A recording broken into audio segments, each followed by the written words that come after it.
Hello hello, പറഞ്ഞോളൂ. അസ്സലാമലൈക്കും. അലൈഹിസ്സലാം വറഹ്മത്തുള്ളാ. എന്നെ അറിയാ?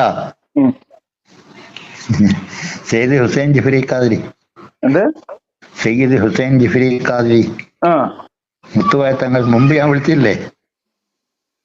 എനിക്ക് ഓർമ്മയില്ല, പറഞ്ഞോളൂ. അല്ല, നമ്മളൊരു അന്ന് സംസാരിച്ചു. ഉം.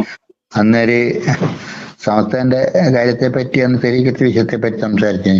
ഉം. ഞാന് നിനക്ക് ഓർമ്മയായിക്കോ ഇപ്പൊ? ഏ?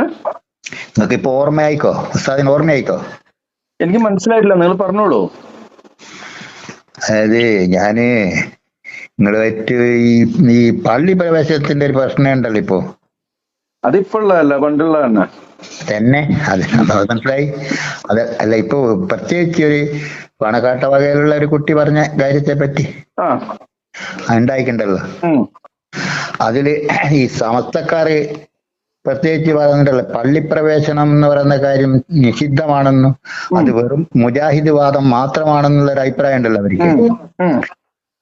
അത് അങ്ങനെ അല്ലല്ലോ കാര്യം കിടക്കുന്നത് എന്നുള്ള വേറായിട്ടുള്ള വളരെ ആഴത്തുള്ള ഒരു കാര്യം ഞാൻ നിങ്ങളുമായിട്ട് ചർച്ച ചെയ്യാനേനു. ഓക്കെ. അത് നിങ്ങൾക്ക് ഇഷ്ടമാണെങ്കിൽ ഞാൻ പറയാ. പറഞ്ഞോളൂ. അതായത് പിന്നെ ഇത് മുജാഹിദിന്റെ മാത്രം ഒരു വാദം അല്ല എന്നാ എന്റെ അഭിപ്രായം. ആ കാരണോ പിന്നെ ഞാൻ തെരീക്കത്ത് കാദിയത്തിന്റെ ആളാന്ന് ഉസ്താദിന് അറിയാലോ. എനിക്കറിയില്ല, എനിക്ക് ഓർമ്മയില്ല. നമ്മൾ സംസാരിച്ചായിട്ട് ഞാൻ ഓർക്കുന്നില്ല. നിങ്ങൾ പറഞ്ഞോളൂ, കാര്യങ്ങൾ പറഞ്ഞോളൂ. ഉമ്മ പിന്നെ എന്നെ വിളിക്കുന്നെല്ലാം പറഞ്ഞു. പിന്നെ ഇങ്ങോട്ട് അപ്പോ അങ്ങനെ ഒരു വാദം അവർക്ക് ഉണ്ട്. അത് വെറും മുജാഹിദിന്റെ വാദമാണെന്നൊക്കെ പറഞ്ഞിട്ട് അപ്പാടങ്ങ് തള്ളിക്കളയുന്നുണ്ട് അവര്. കാര്യം അങ്ങനല്ല എന്നാ എന്റെ കാഴ്ചപ്പാട്. കാരണം എന്താന്ന് വെച്ചാല് വളരെ റെയറായിട്ടുള്ളൊരു കാര്യമുണ്ട്. അതായത് ആരിഫീങ്ങള്, ഞങ്ങളെ വകുപ്പിൽപ്പെട്ട ആദരീയത്തിന്റെ എല്ലാം വകുപ്പിൽപ്പെട്ട ആരിഫീങ്ങളായ മഹാത്മാക്കള് അവര് റിവായത്ത് ചെയ്ത പല ഹദീസുകളും പല ഗ്രന്ഥങ്ങളിലും ചില റെയറായിട്ടുള്ള കാര്യങ്ങൾ കിടക്കുന്നുണ്ട്. അത് ഈ കാലഘട്ടത്തിലെ ഈ സമസ്ത പണ്ഡിതന്മാർ മറ്റും മൂടി വെച്ചതായിട്ടാണ് നമ്മൾ അറിഞ്ഞത്. അതിൽപ്പെട്ട ഒരു കാര്യം, അതായത് ചുരുക്കി പറയാ, അഹ്ലു ബൈത്തിന്റെ ഫളായില് പറയുന്ന ഒരു ഭാഗമുണ്ട് ഫത്താവൽ ഹദീസിയ എന്ന ഗ്രന്ഥത്തിൽ. എന്താണ് ഫളായിൽ? എന്താ? ഇബ്നു ഹജറുൽ ഹൈതമി തങ്ങളെ അതില് പിന്നെ അഹ്ലു ബൈത്തായ ആണിനും പെണ്ണിനും പിന്നെ പള്ളിയിൽ പ്രവേശിക്കാം. അഹ്ലു ബൈത്തിന് മാത്രം പ്രവേശിക്കാന്നാണോ അതിലുള്ള? എന്നല്ല, അഹ്ലു ബൈത്തിന്റെ ഫളായില് പറയുന്ന ഒരു പ്രത്യേക ഒരു ബാബിലാത്. ശരി, ഈ അഹ്ലു ബൈത്തിന് എന്താണ് പ്രത്യേകതയുള്ളത്? എനിക്ക് മനസ്സിലായില്ല. അല്ല, അതിപ്പോ ചോദിക്കാം, അന്നേരം നമ്മളെ വിഷയം ചോദിക്കണം. ഈ അഹ്ലു ബൈത്ത്, ആല് എന്നുള്ള രണ്ട് കാര്യങ്ങളുണ്ട്. നിങ്ങൾ എന്താണ് പറഞ്ഞതെന്ന് മനസ്സിലാകാത്തതുകൊണ്ടാണ് ഞാൻ പറഞ്ഞത്. അതേ അഹ്ലു ബൈത്ത് തന്നെയാണ് നബി സല്ലല്ലാഹു അലൈഹി വസല്ലം, അങ്ങനെയൊക്കെ അറിയാലോ.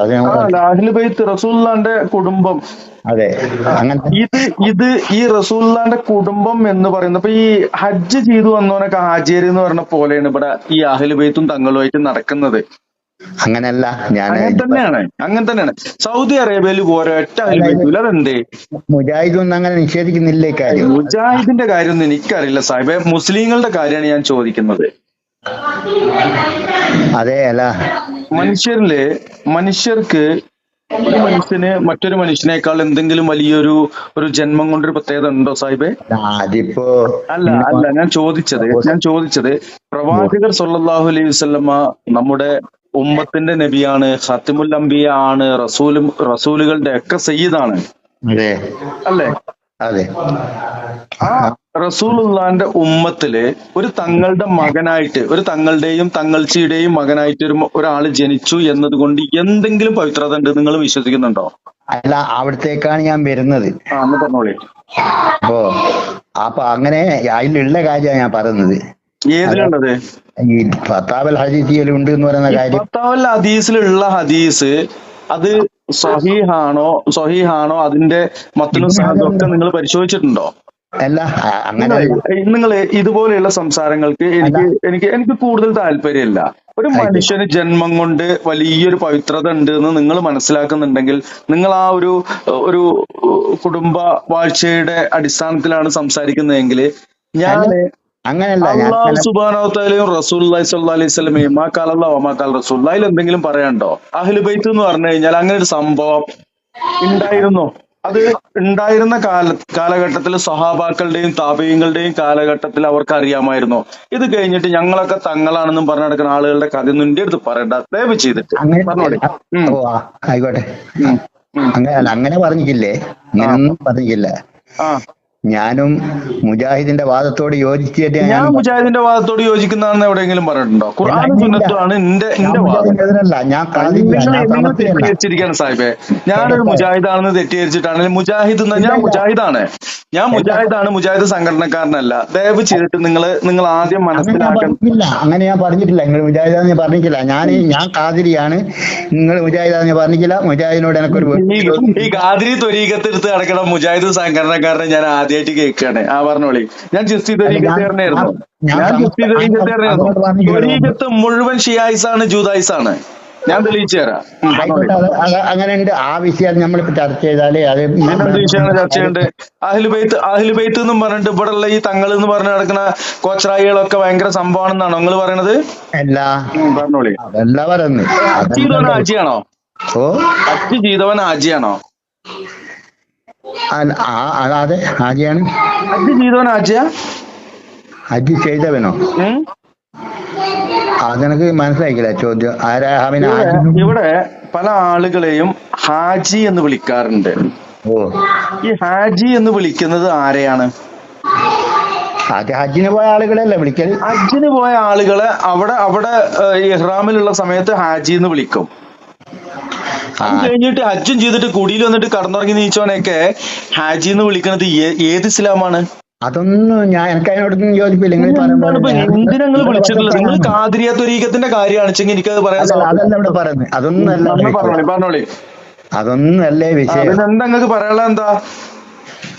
അല്ല, ഞാന് പിന്നെ മുജാഹിദിന്റെ വാദം ഒരു മുജാഹിദ് എന്ന് പറഞ്ഞാൽ എന്താ? അല്ല, നിങ്ങൾ ഒരു കാര്യം ചോദിക്കുമ്പോ നിങ്ങൾ അല്ല പിന്നെ ഒരു കാര്യമില്ല സാഹിബേ. മുജാഹിദ് എന്ന് പറഞ്ഞാൽ എന്താ? അല്ല, ഞാന് അള്ളാഹുവിന്റെ മാർഗത്തിൽ ഫീ സബീലായിക്കൊണ്ട് ആ ഒരു രൂപത്തിൽ ഇറങ്ങിയ ആളുകളെ മുജാഹിദ് എന്ന് പറയും. ഈ ജിഹാദ് ഒക്കെ വളരെ മോശമായ രൂപത്തില് നിങ്ങൾ അങ്ങനെയാണെന്നുണ്ടെങ്കിൽ നിങ്ങൾ കട്ട് ചെയ്ത് പോയിക്കോളി. നിങ്ങൾ ആ പറയുന്നതിനൊന്നും നിങ്ങൾക്ക് ഒരു അർത്ഥമല്ല. നിങ്ങൾ പറയുന്ന ഈ തങ്ങള് കുങ്ങൾ എന്ന് പറഞ്ഞാൽ അതിനൊന്നും ഞാൻ നിക്കലില്ല സാഹിബേ.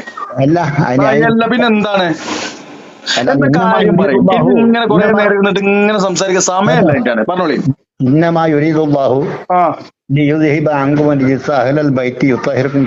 ഖുർആനിൽ ആയത്തുണ്ട്. ഏതാണ് ആയത്ത്? ഏത് സൂറത്തിലാണ്? ഇസ്രാ സൂറത്ത്. സൂറത്തിലെ എത്രാമത്തെ ആയത്താ? അല്ല, അഹ്സാബ് സൂറത്തില്. അഹ്സാബിൽ എത്രാമത്തെ ആയത്ത് സാഹിബേ? എത്രാമത്തെ ആയത്താണ് അത് നിങ്ങൾ കണ്ടിട്ടില്ല?